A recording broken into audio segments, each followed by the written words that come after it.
The latest Pompey news, updates every day from the Pompey Sound news desk. Derby boss John Eustace has been telling journalists about his side's expectations, but first reminding listeners that he's a big fan of Pompey. He told BBC Radio Derby, "Every game is very, very difficult.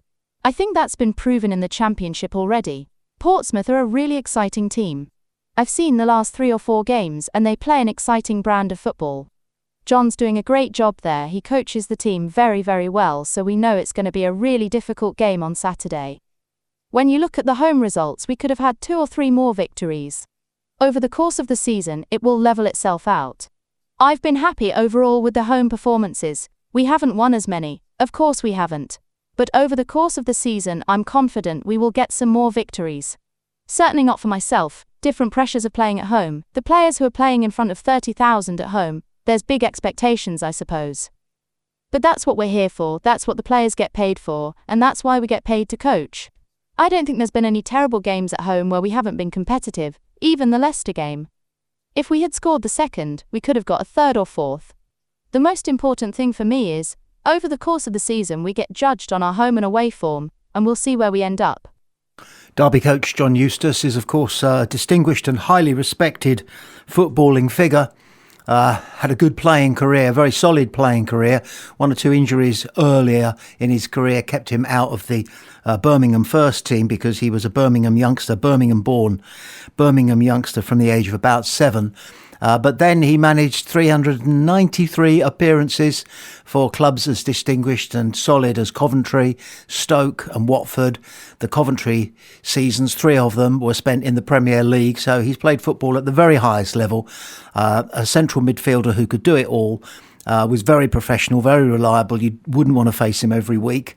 And then he moved into management, had to take his coaching badges and had to start at the bottom and work his way up, which is what he's pretty much done.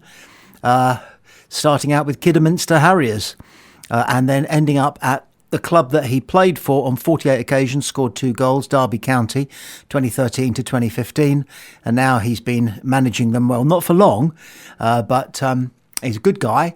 He rates our manager. He's got nice things to say about the way we play football. We like him, but not enough not to want to beat him on Saturday. Numerous news sites and sports agencies have seized on the story linking Min-Hok Yang's possible links to Real Madrid. Here's what the Spurs web is saying. Portsmouth boss John Mourinho has revealed what he has heard from Tottenham Hotspur about Yang Min-Hyek's future, amidst speculation linking him with a move to Real Madrid. Yang has been a livewire down the wings for Pompey this season, with the 19-year-old looking more and more at home in English football with each passing game. His exploits have not gone unnoticed across Europe, with one of the biggest clubs in the continent reportedly expressing interest. It was reported in Spain earlier this week that Real Madrid are plotting a shock £6.1 million move for Yang in January, with Los Blancos impressed by his potential. Mourinho has now admitted that he has seen the speculation linking the South Korean with a move to the Santiago Bernabeu. He revealed that Tottenham Hotspur do have the option to recall the winger from Fratton Park in January, but insisted that the North London club have not given any indications they are going to cut short his loan. When asked about the rumours over Yang's future, the Portsmouth boss told reporters, "I've heard the story about Real Madrid, but there's nothing I've heard from Tottenham or Real Madrid. I think Min-Hok will be here for the rest of the season. Spurs have a recall, as most of these loan contracts. Spurs have a recall if they want to recall him.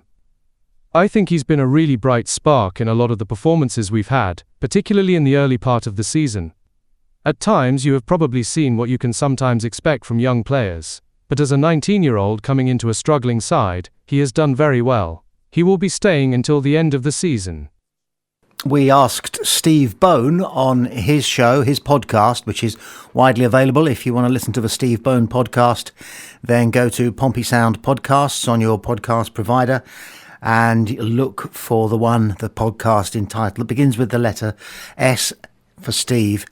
And I think today it's highlighting the fact that Steve thinks we may have turned the corner at Pompey. But back to the Yang story, I asked Steve when he could last remember the possibility that someone representing Real Madrid were sitting in the Fratton Park stand watching somebody wearing a blue shirt. And he said, "I think you've got to go back to the days of Harry Redknapp for that, and of course he's absolutely right. It's such a good talking point, the story linking the South Korean 19-year-old with Real Madrid. It keeps interest in him alive across Asia, where they have high hopes, of course, that he is going to be the next Asian representative to crack things either in the Premier League or, if there's any truth in this rumour and it comes to anything, La Liga. It doesn't do his reputation any harm. It gets him big pieces in the sports pages and on the sports websites, so his name is up there in lights. A lot of how it affects him depends on him as an individual and how the people around him, because he will be talking to people at Spurs all the time, and of course his own agent and agencies, how they handle him and how they manage to get the best out of him because of this gossip, this rumours that are now circulating and actually, if anything, strengthening slightly. And it does make some sense, the possibility that he could be the kind of player who could be brought on by playing Spanish football. So it's not without its shades of possibility, put it like that. But how will it affect him? He's 19. If he's a solid, level-headed guy who's getting good advice, it's going to make him an even more confident player.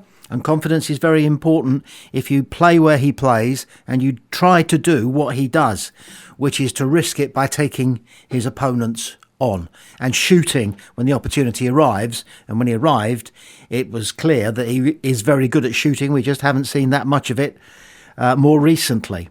So it could do him the power of good. Lesser folks, of course, it could throw them off balance. It could change their direction. Some people get swollen-headed. It's been known to happen.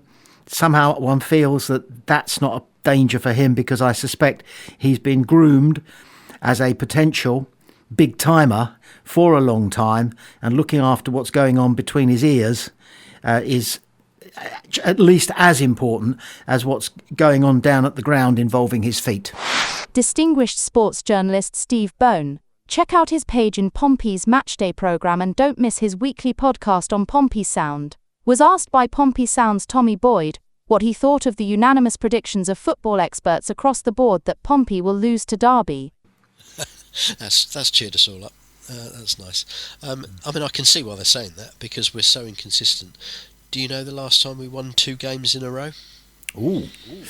Oh. There's a given that Christmas is coming up, there is a 1984. I don't know. It's not quite that bad. Easter. It was Easter. Yeah, we won, okay. If you remember, we won at Norwich on Good Friday and beat Watford on the Easter Monday. So given that was Easter and now we're at Christmas, maybe we'll do it again. I just hope, you went away from that Blackburn game last week thinking that was great, big win, much needed. We just need to build on it. You think back to the Millwall game 3 weeks earlier, we went away with the same thought after that, thinking now can we just go and grind something out of Sheffield United? No, we didn't. We couldn't. It was terrible. And we then lost at home the following Saturday. This time it would be nice, and I was looking back at our previous wins this season. We've only had one a month, so it didn't take long. After 2 of our previous 3 home wins, we followed it up with a good solid away point. We beat Middlesbrough at home and then went to Southampton. We beat Middlesbrough at home and then went to Leicester and got a good draw, and we beat Preston early season and then went to Southampton and got a draw. I'm just hoping, and I'm predicting, in fact, that's what we're going to do again, and we're going to go to Derby and we're going to grind out a nice 1-1 draw. Colby Bishop's going to score, and we'll all be happy for at least another week. Excellent. And if you want to hear the whole of Steve Burns' excellent podcast, his most recent one, which is entitled Steve Asks the Question, Are Pompey Turning the Corner? And he's pretty positive about that, so it's good listening. Then if you're listening to the news as a podcast, stay on your platform and search the podcast that begins with the name Steve. If you're listening online or digitally or on your smart speaker, then you want to go to your podcast platform and search Pompey Sound Podcasts and look for the podcast episodes that begin with the name Steve.